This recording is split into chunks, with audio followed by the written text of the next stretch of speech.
देश में महिला सुरक्षा का क्या स्तर हो चुका है वो आप इस खबर से समझ सकते हैं। दरअसल एक नाबालिग को पटना जंक्शन से उठाकर 2 लड़कों द्वारा उसका गैंगरेप किया गया और 48 घंटे तक उसे कार में ही अगवा रखा गया और बारी बारी से ये दरिंदे उसका रेप करते रहे।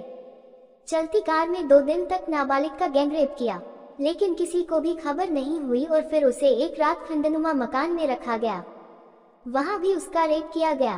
क्या है हैवानियत का ये पूरा मामला? चलिए विस्तार से चर्चा करते हैं।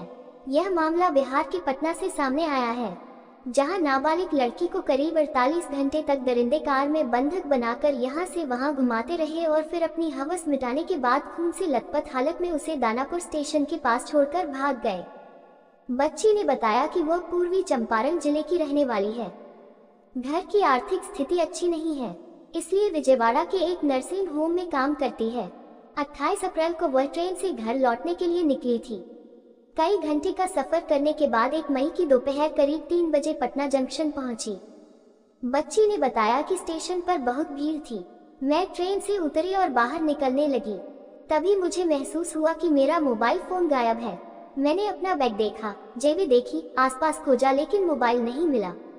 मैं समझ गई कि मेरा फोन चोरी हो गया है। मैं बहुत घबरा गई थी। घर वालों को सूचना देने का कोई तरीका नहीं बचा था। मैं स्टेशन पर बैठकर रोने लगी। उसी दौरान एक लड़का मेरे पास आया।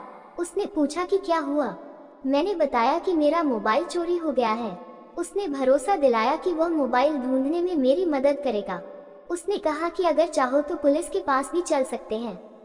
उस समय मुझे लगा कि शायद वह सच में मदद करना चाहता है। उसने कहा कि पहले तुम्हारे नंबर पर कॉल करके मोबाइल का पता करते हैं। उसने कॉल किया तो मेरा नंबर स्विच ऑफ था। वो मुझे बहला फुसलाकर गांधी मैदान ले गया। उसने अपने साथी को वहां बुलाया हुआ था। वो सफेद रंग की कार में आया था। गांधी मैदान के पास दोनों ने मुझे जबरदस्ती कार में खींचकर बैठा लिया। वो मुझे पटना जंक्शन के शौचालय के पास लेकर आए। तब तक अंधेरा हो चुका था और दोनों ने कार में ही मेरे साथ संबंध बनाया। मैं जोर जोर से चिल्लाने लगी, रोने लगी। उन्होंने मुझे धमकी दी कि अगर आवाज निकाली तो जान से मार देंगी। मैं अंदर फंसी हुई थी। बाहर क्या हो रहा है कुछ समझ नहीं आ रहा था। पूरी रात मुझे कार के अंदर पटना जंक्शन के पास रखा। मैं लगातार हाथ जोड़कर छोड़ देने की गुहार लगाती रही, लेकिन किसी ने भी मेरी बात नहीं सुनी। पूरी रात मैं डरी सहमी गाड़ी में बनी रही। अगले दिन 2 मई को भी वह मुझे कार में बंधक बनाकर पटना शहर में घुमाते रहे। कभी कोतवाली, कभी गांधी मैदान, कभी सचिवालय और फ्लाईओवर के रास्ते ले जाते रहे। कई बार गाड़ी भीड़ वाले इलाकों से भी गुजरी, लेकिन मैं इतनी डरी हुई थी कि मदद नहीं मान पा रही थी। उन्होंने मुझे गगनी बाग और बेलूर इलाके की तरफ भी घुमाया। पूरे दिन मैं कार में ही रही। वो लोग जबरदस्ती मुझे खाना खिलाने की कोशिश करते। अगर मैं नहीं खाती तो मारने की धमकी देते। 2 मई शाम को वो लोग मुझे एक निर्माणाधीन बिल्डिंग में ले गए। वहाँ चारों तरफ अंधेरा था। पहले से वहाँ एक लड़का मौजूद था। मुझे खाना खिलाने के बाद रात भर तीनों ने बारी बारी मेरा रेप किया।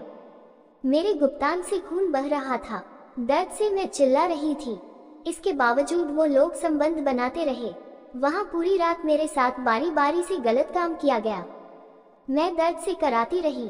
कई बार बेहोशी जैसी हालत हो गई। मैं लगातार रोती रही और उनसे छोड़ देने की भीख मांगती रही, लेकिन किसी को मुझ पर दया नहीं आई। 3 मई को सुबह वो लोग मुझे कार में बैठाकर दानापुर स्टेशन के पास सड़क किनारे छोड़कर भाग गए। मैं बहुत डरी हुई थी। शरीर में दर्द था। मैं सड़क किनारे बैठी रही। मुझे समझ नहीं आ रहा था कि कहाँ जाऊं, किससे मदद मांगूं। शाम में अचानक वही लड़का फिर वहां आ गया। देखकर मैं डर गई। उन्होंने मुझे दोबारा अपने साथ ले जाने की कोशिश की। वह जबरदस्ती करने लगा। उसी समय कुछ लोगों की नजर उस पर पड़ी। मुझे मौका मिला और मैं उनसे दूर भाग गई। आसपास के लोगों ने मेरी हालत देखी तो पूछताछ की। इसके बाद कुछ लोगों की मदद से मैं रेल थाना दानापुर पहुंची।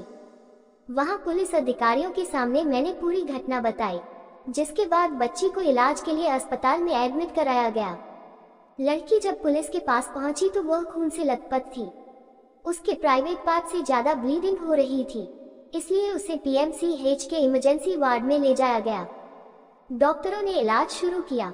लड़की की हालत खतरे से फिलहाल बाहर है, लेकिन वह अभी भी बहुत ज्यादा गदी हुई है।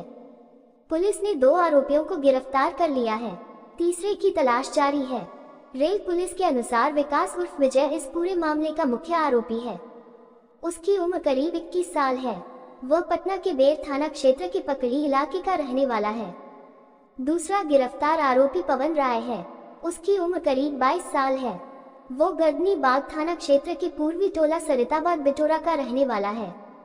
तीसरा आरोपी की पहचान अरविंद उर्फ भोकरन के रूप में हुई है। जांच टीम का कहना है कि वारदात में उसकी भी सक्रिय भूमिका थी। सीसीटीवी फुटेज, मोबाइल लोकेशन और कार की मूवमेंट के आधार पर उसकी तलाश की जा रही है। पुलिस को शक है कि वह पीड़िता को दोबारा उठाने के प्रयास में भी शामिल था।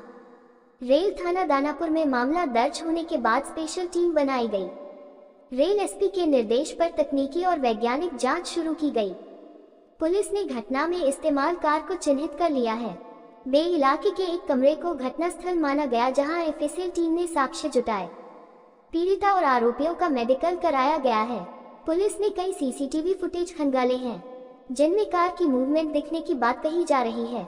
आप सोचिए कि कितनी दयनीय स्थिति में ये बच्ची होगी जो घर की जिम्मेदारियों को संभालने के लिए निकली थी, लेकिन उसके साथ जीवन का सबसे बड़ा कुकर्म किया गया।